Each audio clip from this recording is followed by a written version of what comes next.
les états modifiés de conscience et comment travailler avec les états modifiés de conscience. C'est le sujet de notre webinaire ce soir. Je suis ravie de vous accueillir dans ce webinaire. Donc, les états modifiés de conscience, en fait, sont complètement naturels. Et ils sont la base de ce que nous nommons finalement l'intuition. C'est une capacité qui nous permet de nous connecter au monde, de nous sentir l'univers comme on a un corps pour sentir l'univers, on a des émotions pour sentir l'univers. Eh bien, on a aussi la conscience. La conscience est ce qu'on appelle les états modifiés de conscience, qui sont par définition des modifications de la conscience. Alors, qu'est-ce que c'est que la conscience? On va le voir et comment travailler en thérapie, mais aussi dans le développement personnel, sur un chemin spirituel. Que faire de ces états modifiés de conscience qui sont d'une richesse incroyable? S'ils font partie de nos capacités et ils nous permettent effectivement de nous appréhender nous-mêmes, d'appréhender le monde collectif et bien sûr de rencontrer ce qu'on va appeler le soi, en tout cas la vie, la puissance de vie qui nous traverse tous. Donc là, on a quelque chose au-delà de ce qui peut être peut-être conscient, justement à propos de conscience, quelque chose qui nous traverse, qui nous attend, avec lequel nous avons rendez-vous. Et c'est effectivement grâce aux états modifiés de conscience, ce qu'on appelle les états élargis de conscience, qu'on va pouvoir rencontrer ce qui nous dépasse. Ce qui nous dépasse, c'est de manière assez étonnante et miraculeuse, ce qui nous transforme, ce qui réinforme le système de manière différente. Si on parle d'état modifié de conscience, ça veut dire qu'il y a un état ordinaire de conscience. Alors, qu'est-ce que c'est un état ordinaire de conscience? C'est la vie de tous les jours. Et on peut se rendre compte que dans la vie de tous les jours, on passe par nombre d'états toute la journée. On peut se réveiller, par exemple, très calme, c'est un état de conscience. Se mettre à travailler, être dans l'action, et on va être dans un autre état. On peut être stressé, on peut être fatigué, on peut être en colère. Toute la journée, nous passons par des états dits ordinaires qui sont extrêmement différents. Par exemple, si je suis stressée, ça n'a rien à voir avec le jour où je me trouve en haut d'une grande montagne et ce jour-là, je vis un état particulier de conscience en me connectant à un espace immense et infini qui est devant moi. Ce n'est pas le même non plus si j'écoute de la musique, si je regarde une œuvre d'art. Voilà. Donc toute la journée, en fait, notre système passe d'une conscience ou un état de conscience à un autre. Ce qui fait que cette frontière entre état ordinaire de conscience et état modifié de conscience, finalement, elle est vraiment fine et peut-être aussi qu'elle dépend des gens. Peut-être qu'il y a des personnes qui ont une capacité particulière à élargir leur conscience, c'est-à-dire par exemple à vivre des états mystiques ou des états de profonde relaxation, et puis que d'autres personnes seront plutôt dans des états agités, stressés et connaissent peu, par exemple, l'émotion qu'on peut avoir devant une œuvre d'art. Donc déjà, c'est important de voir que les états modifiés de conscience dépendent de chacun. Que dans ce qu'on appelle les états ordinaires de conscience, il y a déjà une énorme variété. Par exemple, rien qu'au quotidien, l'état de veille, la journée, et l'état de sommeil, la nuit, avec ces magnifiques rêves qui viennent nous rejoindre chaque nuit pour nous enseigner, nous informer de ce qui se passe en nous et peut-être autour de nous. Donc, nous connaissons bien, en fait, les états modifiés de conscience. Alors, on peut les vivre toute la journée et puis on peut les induire. C'est-à-dire depuis des millénaires, toutes les sociétés, finalement, ont développé des pratiques, des manières, une forme d'habilité à modifier les états de conscience. Et ce qu'on appelle, c'est cela qu'on appelle les états modifiés de conscience. Par exemple, une pratique de relaxation, de la méditation, c'est déjà des méthodes. On a aussi l'hypnose, on a aussi les rêves éveillés, on a tout ça. Et puis, il y a toutes les capacités que notre corps nous donne. Danser, entrer en transe, par exemple, grâce à la danse, mais juste le plaisir de danser, le plaisir de suivre le corps, le plaisir du sport, par exemple. On sait très bien que si on se met à courir, on ne va pas du tout être dans le même état avant de courir, pendant qu'on court et après. Donc, induire les états de conscience, les modifier, les êtres humains le font. Et pourquoi pas d'ailleurs? Par exemple, je peux travailler mon corps, je peux décider, je ne sais pas moi, de faire des asanas, de faire du yoga pour rendre mon corps plus souple, ou pour le muscler, le tonifier, ou je peux travailler sur mon monde intérieur, sur mon monde émotionnel. Eh bien, depuis les millénaires, depuis la nuit des temps, chaque civilisation utilise aussi des approches pour modifier la conscience, ou peut-être pour la muscler, ou pour la rencontrer différemment. C'est cela qu'on appelle les états modifiés de conscience. Alors, on a vu qu'ils sont naturels toute la journée, qu'on peut les induire, et puis on peut les induire avec des techniques qui vont encore beaucoup plus loin.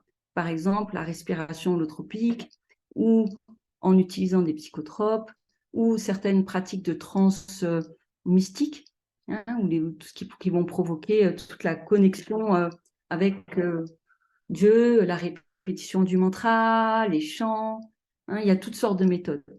Et là, on peut aller très loin dans les états modifiés de conscience. On peut même presque, même totalement perdre la notion du corps, perdre la notion même de l'individu, hein, du moi. Donc, il y a toute une gamme. Et c'est magnifique qu'on ait cette possibilité à notre disposition. Donc, explorons. Et c'est pas toujours évident d'explorer parce qu'on est dans une civilisation qui, finalement, une époque, en tout cas ici en Europe, en France, qui a peur des états modifiés de conscience. C'est-à-dire que chaque civilisation a pu les utiliser depuis la nuit des temps, et pourtant, certaines époques en ont peur ou les diabolisent, hein, et on essaye de rester dans ce qu'on appelle un état ordinaire de conscience, alors que toute la journée, on passe d'un état à l'autre, hein, mais on a essayé de codifier qu'est-ce que c'est que d'être normal, ordinaire, et qu'est-ce que c'est que de ne pas l'être. Hein, donc, on définit cet état ordinaire de conscience comme la capacité rationnelle à être là au présent et à pouvoir gérer ce qui se présente. Voilà. Et les états modifiés de conscience comme quelque chose qui serait très loin de cet état un petit peu rationnel qui est là au présent. Bon, on peut prendre cette définition, hein, mais il n'en reste pas moins que la gamme est très variée d'une personne à une autre. Les états modifiés de conscience se répandent, sont utilisés depuis une cinquantaine d'années de manière de plus en plus dynamique, développée dans le domaine de la thérapie. Les états modifiés de conscience étaient beaucoup, en fait, traditionnellement utilisés pour soigner et puis pour le développement spirituel. Hein. Et finalement, depuis une cinquantaine d'années, elles sont en train de se répandre dans le milieu de la thérapie. Comment ça se passe? Comment on travaille finalement avec les états modifiés de conscience en thérapie, où on va mettre un mot un petit peu plus large de développement personnel? Pour pouvoir développer cet aspect, finalement, il faut définir la conscience. Si on parle des états modifiés de conscience, c'est qu'on parle de la conscience. Donc, la conscience, c'est la capacité à se différencier de ce qui est vu. Hein, c'est finalement la capacité à voir. La conscience est ce qui voit sans s'assimiler à ce qui est vu. Par exemple, si je suis juste je regarde un fauteuil, ça paraît évident que je ne suis pas le fauteuil. Hein, là, j'ai un fauteuil devant les yeux, ben, moi, je regarde le fauteuil. Donc, je suis celle qui regarde un fauteuil. Ça, c'est facile. Mais par contre, la capacité à voir, cette capacité à différencier, elle se passe à l'intérieur de nous. Finalement, c'est ce qu'on fait en méditation. Donc, imaginons que je suis dans un état de colère et peut-être qu'elle elle est bienvenue, cette colère, qu'elle a sa raison d'être. Je suis en colère et je peux complètement disparaître à l'intérieur de la colère. Je peux disparaître à l'intérieur de la colère. Je peux m'identifier tellement fort à la colère que finalement, je deviens colère et que peut-être que mon comportement à l'extérieur, avec les autres, ou peut-être même par rapport à moi-même, sera pas du tout adéquate. Et puis, je peux aussi regarder, hein, c'est-à-dire en conscience à l'intérieur de moi, comme me différencier, hein, me désidentifier. Je peux regarder celle qui est en colère et je peux être celle qui est en colère en même temps. C'est comme s'il y a deux endroits. Ça, c'est vraiment la capacité de la conscience. Je suis à la fois celle qui est en colère et celle qui regarde, hein, qui a la capacité de voir qu'il y a une partie de moi qui est en colère. Et dans ces moments-là, je ne suis plus simplement celle qui est en colère. Quelque chose de complètement différent peut s'ouvrir en moi. Et c'est ça qui est guérissant, en fait, dans les états modifiés de conscience. C'est-à-dire que les états modifiés de conscience développent notre capacité à voir.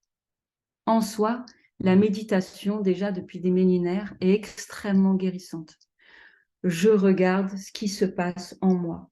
Je regarde ce qui se passe dans mes sensations, dans mes émotions, dans mes pensées qui passent comme ça. Je deviens spectatrice de moi-même tout en vivant intensément ce que je vis, sans me couper de ce que je vis.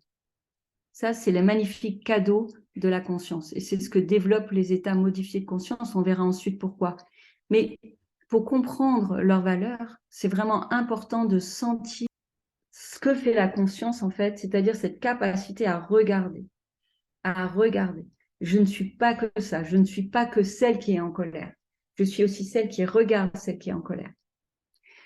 En fait, cette capacité de différenciation, de désidentification est en soi extrêmement guérissante parce que dès que je me différencie, celle qui est en colère ici, ou peut-être prenons un autre exemple, une personne qui est profondément triste, qui a tendance à être dans une espèce de tristesse lancinante, hein, c'est-à-dire que quoi qu'il se passe un peu dans sa vie, il y a cette atmosphère de tristesse qui va revenir, qui va l'attraper.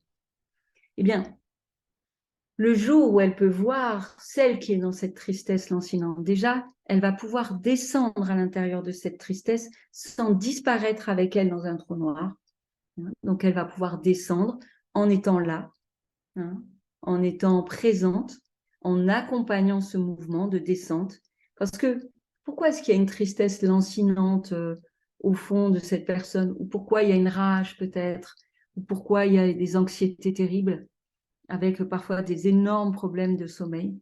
Parce que dessous, au fond, il y a une partie abîmée. Une partie abîmée, c'est une partie figée, le système nerveux s'est figé parce que tout simplement, le contexte dans lequel était souvent l'enfant de 0 à 3 ans n'a pas pu être géré, n'est pas gérable à ce moment-là dans l'évolution du cerveau, n'a pas été gérable. Donc, on descend. En général, s'il n'y a pas cet endroit qui peut veiller, c'est-à-dire la conscience qui regarde cette descente, parce que quand même là, on propose de retourner en enfer, hein, eh bien, ça va être difficile de descendre. On va y aller peut-être à moitié. Oui, il y a un problème. On peut conscientiser intellectuellement qu'il y a eu un problème. On peut le comprendre.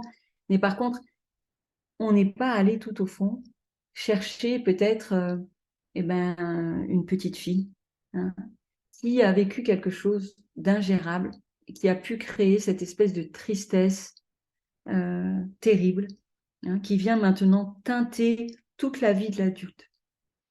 Donc, dès qu'on a cette capacité de voir, de se différencier, de se désidentifier, on peut plonger.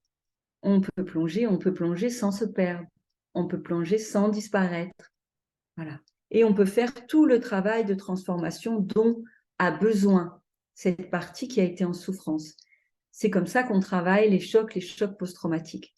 Finalement, tout ce qui s'est passé dans l'enfance, au fond de notre psyché, dans l'inconscient, qui n'a pas pu être transformé, est resté comme dans un état de figement. Et quand on est très fortement identifié à un état, hein, c'est que finalement, le système nerveux s'est figé. On est bloqué dans cette tristesse lancinante. Même quand il m'arrive des belles choses, par exemple, eh ben je sais pas pourquoi, mais ouais, c'est super, mais tout va bien dans ma vie, mais je sais pas, il n'y a pas la capacité à profiter, hein, il y a cette espèce de chape qui est là. Donc ça, c'est très important. Rien que le fait de se différencier permet un travail de guérison très, très important.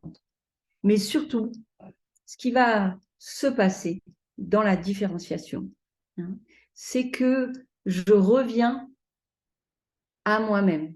Hein, la capacité de se différencier permet finalement un espace, je dirais presque une porte ouverte, hein, une porte ouverte à plus grand que moi. C'est-à-dire, je sais que je ne suis pas que ça. Je ne suis pas que cette tristesse lancinante, je ne suis pas que cette rage, je ne suis pas que cette anxiété qui m'empêche de dormir. Je ne suis pas non plus que cette espèce de personnage à qui on a dit il faut que tu réussisses, tu es le roi de la terre et qui va massacrer tous les gens qui sont autour de lui jusqu'à ce qu'il ait réussi. Hein. Voilà, donc cette désidentification, finalement, à ce que Jung appelait la persona familiale, hein, le modèle de persona, voilà, est très important. Donc, une fois qu'on s'est occupé de la partie en difficulté, ce qui apparaît, c'est que je ne suis pas que ça, parce que je suis et cet endroit qui voit, la conscience, et cette partie de moi. Et puis, on sait bien qu'il n'y en a pas qu'une. Hein, il y en a deux, il y en a trois, il y en a quatre, il y en a cinq. On est composé de plein de formes d'énergie, de plein de tendances, un monde émotionnel extrêmement riche, une histoire chaotique aussi, ou riche de cadeaux. Hein. On est tout ça en même temps. On a des trous noirs, on a des ressources, et on vit avec tout ça. Donc, au bout d'un moment, on regarde et on commence à comprendre qu'on n'est pas que ça. Il y a celle qui a du mal à dormir, il y a celle qui est dans une tristesse, mais il y a aussi celle qui est très performante, par exemple, comme chef d'équipe dans son usine. Enfin, voilà, il y a tous ces personnages qui sont là. Donc, cette capacité à regarder, cette capacité d'être dans la conscience, nous dit « je ne suis pas que ça, je ne suis pas que ça, je ne suis pas que ça, je ne suis pas que ça ». Voilà. Et finalement, c'est ce qui va mettre en pulsation le moi. Hein, le moi commence à se défiger. Hein, il a commencé à avoir la capacité à se désidentifier de certaines parties, de certains personnages intérieurs, et puis même, peut-être même au bout d'un moment, du fait d'être un individu, hein, et quelque chose s'ouvre, quelque chose que Jung appelait le soi, que les Védantins appelaient le soi, hein, mais qu'on peut appeler la puissance de vie, que les kabbalistes peuvent appeler la puissance de vie, qu'on peut appeler Dieu ou juste la vie. Quelque chose de plus grand que nous commence à nous rejoindre. Plus on est figé, hein, j'ai souvent cette image qu'on est, nous, en tant qu'individus, une espèce de boîte, plus ou moins resserrée, plus ou moins torturée, ou plus ou moins respirante, hein, qui peut se mettre à pulser un peu, voilà. Hein, voilà. Et les états modifiés de conscience, nous aident à mettre cette forme en vie, hein, à la soutenir pour la mettre en pulsation. Alors, toutes les thérapies font ça, hein, toutes les thérapies essayent de nous sortir des endroits qui tiennent, voilà. Puis, plus on est capable de pulser, plus quelque chose de plus grand peut nous rejoindre, et particulièrement dans les états modifiés de conscience, comme en respiration holotropique, par exemple.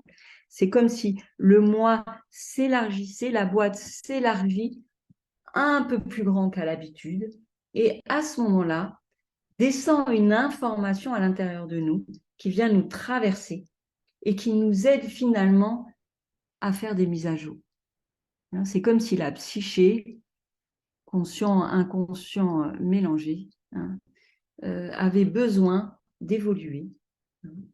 Et dès qu'on est en état élargi de conscience, quelque chose nous traverse complètement et propose une mise à jour, finalement une mise à jour dans le corps, au niveau des cellules, une mise à jour dans notre psyché, dans notre système de croyances et dans notre relation à nous-mêmes, à l'autre et à plus grand que nous. Donc, les états modifiés de conscience sont fondamentaux. On s'est rendu compte dans l'arborescence qu'ils sont très efficaces et qui permettent de gagner beaucoup de temps dans le travail. C'est pourquoi nous les utilisons beaucoup. Alors, de quelle manière on les utilise? On a parlé tout à l'heure de la méditation, donc il y a déjà juste cette posture de choisir de regarder ce qui se passe au lieu d'être tout le temps dans ce qui se passe. Donc c'est aussi une manière, rien que dans les formations thérapeutes qu'on propose, j'ai envie de dire dans l'échange verbal, une manière d'écouter la parole, de permettre à la personne de regarder ce qu'elle dit en descendant dans son corps. Déjà, c'est un premier niveau de travail, mais qui est très important. Ensuite, on a des outils. Donc, on a par exemple le Vozialogue, hein, qui est en plaçant la conscience au cœur du travail et un trésor pour commencer à construire identification, désidentification, mise en pulsation du moi, du système psychique, et commencer à recevoir autre chose. Mais on utilise aussi la respiration holotropique, donc je vais en parler un petit peu, la transdanse, la danse tout simplement, la végétothérapie, c'est-à-dire la capacité à suivre une sensation, suivre une sensation, suivre une sensation, jusqu'à ce que finalement le mental lâche et quelque chose d'autre prenne la parole. Ce sont aussi des états modifiés de conscience. Et puis, il y a aussi tout le travail sur le rêve éveillé. La capacité merveilleuse que nous offre le rêve éveillé de proposer un tissage entre conscient et inconscient. Donc, ce sont les outils que nous utilisons. Alors, particulièrement la respiration holotropique, qui est un des outils qui se développe dans le cycle que nous proposons, donc le cycle qui s'appelle les états modifiés de conscience, travailler avec les états modifiés de conscience, c'est un des outils que nous transmettons. Donc la respiration holotropique, il y a un webinaire qui est consacré, vous pouvez le trouver sur le site, simplement à la respiration holotropique, mais je vous propose de regarder ce travail rapidement. Donc la respiration holotropique a été créée par Stanislas Grof et sa femme Brigitte, qui était professeure de yoga. Donc c'est une manière d'utiliser le souffle, de permettre au système de rentrer en hyperventilation. Et sachez que le souffle, c'est une des méthodes les plus anciennes qui est utilisée par les peuples premiers pour rentrer en état modifié de conscience. Le yoga, tout ce qui est pranayama, travaille là-dessus intensément. Donc, on lance, grâce à une respiration, le système en hyperventilation, ce qui va enclencher dans le cerveau des boucles et des connexions différentes qui sont ensuite accompagnées par des musiques qui permettent au cerveau gauche et au cerveau droit de croiser. Et finalement, la respiration holotropique, c'est un voyage de 3 à 4 heures où on va laisser faire, suivre ce qui se passe.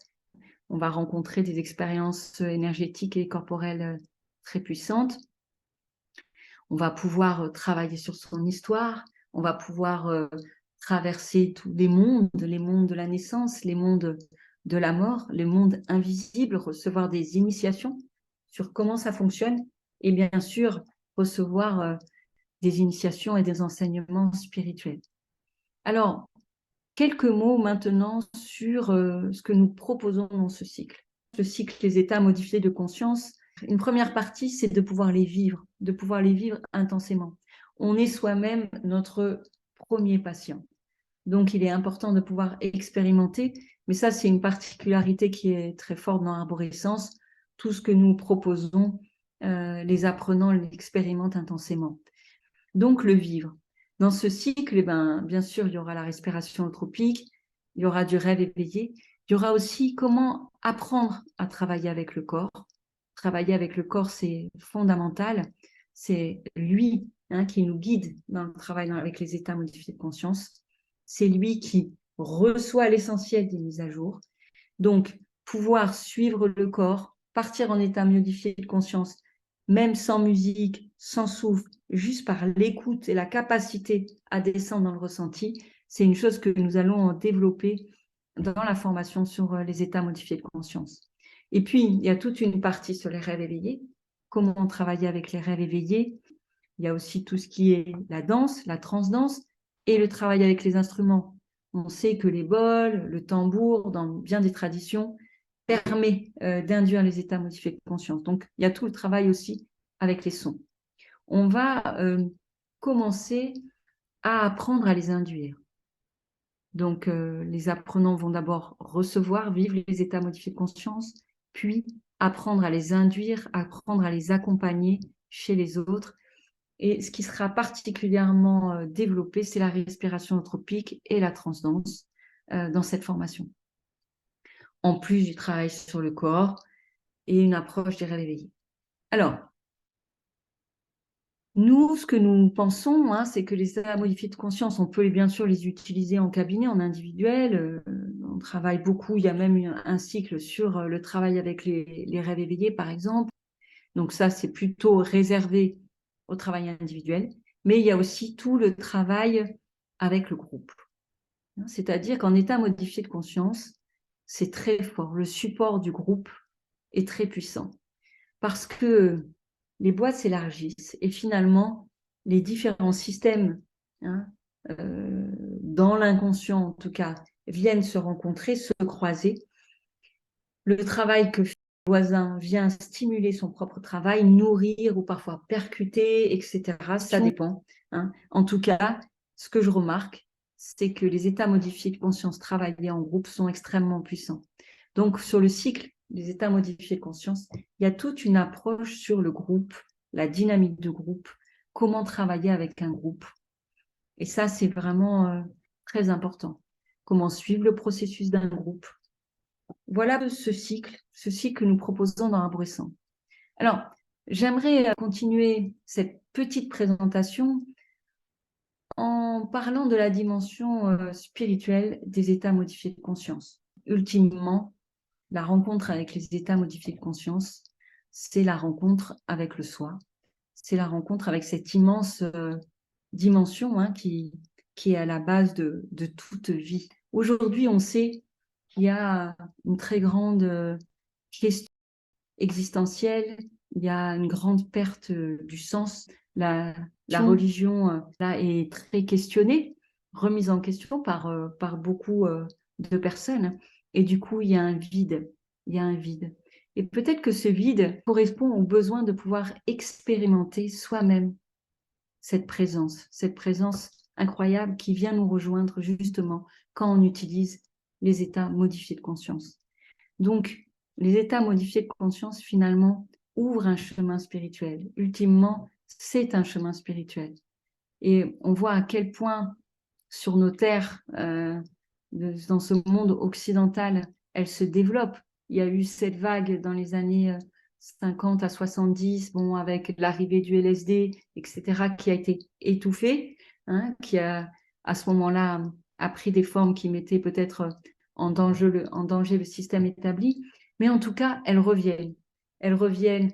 La respiration holotropique fait suite hein, pour Stanislas Grof au travail avec le LSD. Elles reviennent parce qu'elles sont indispensables.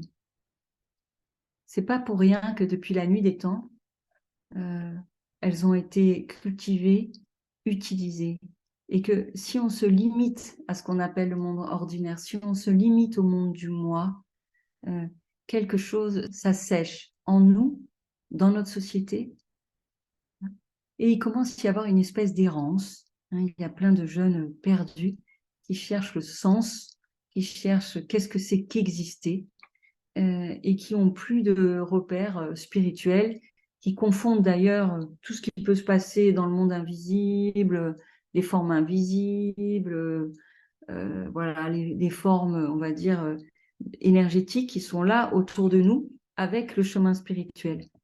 Et ça n'a rien à voir. On peut se connecter au monde invisible, hein, qu'il y ait une forme matière plus subtile que notre propre corps que nous pouvons toucher et voir. Mais surtout, les états modifiés de conscience nous ouvrent à la présence. Et la présence, mystérieusement, c'est ce que je remarque à force de travailler avec les états modifiés de conscience et chez toutes les personnes que je peux accompagner, vient calmer le cœur, ouvrir le cœur, remettre les personnes en contact très profondément avec leur destin, avec qui ils sont, qu'est-ce qu'ils ont à faire ici, sur cette terre, pourquoi ils existent.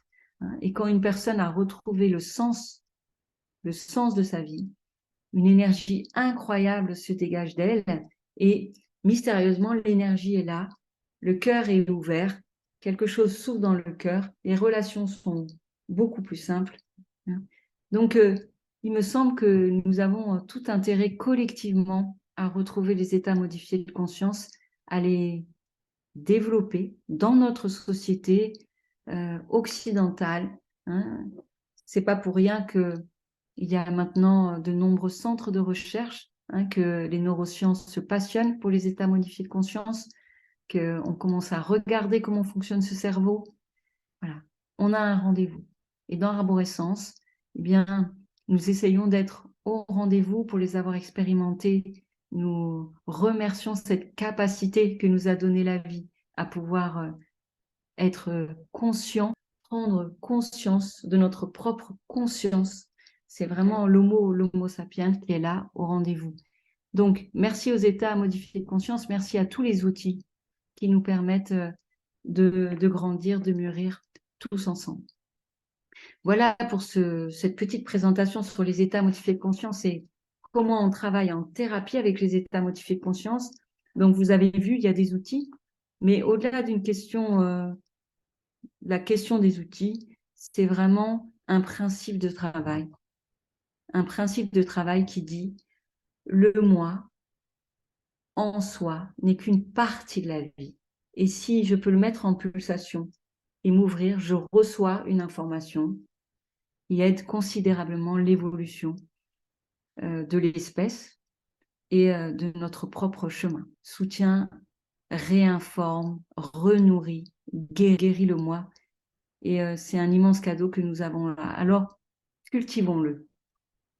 Donc, si vous êtes intéressé, je vous donne rendez-vous dans ce cycle sur les états modifiés de conscience, hein, ou dans nos stages. Par exemple, nous avons un stage de respiration holotropique où il y a, par exemple, aussi le cycle sur les rêves, l'analyse des rêves et les rêves éveillés. Et puis, bien sûr, le Voice Dialogue, qui est un outil magnifique pour mettre en pulsation, en fait, préparer les personnes à travailler avec les états modifiés de conscience.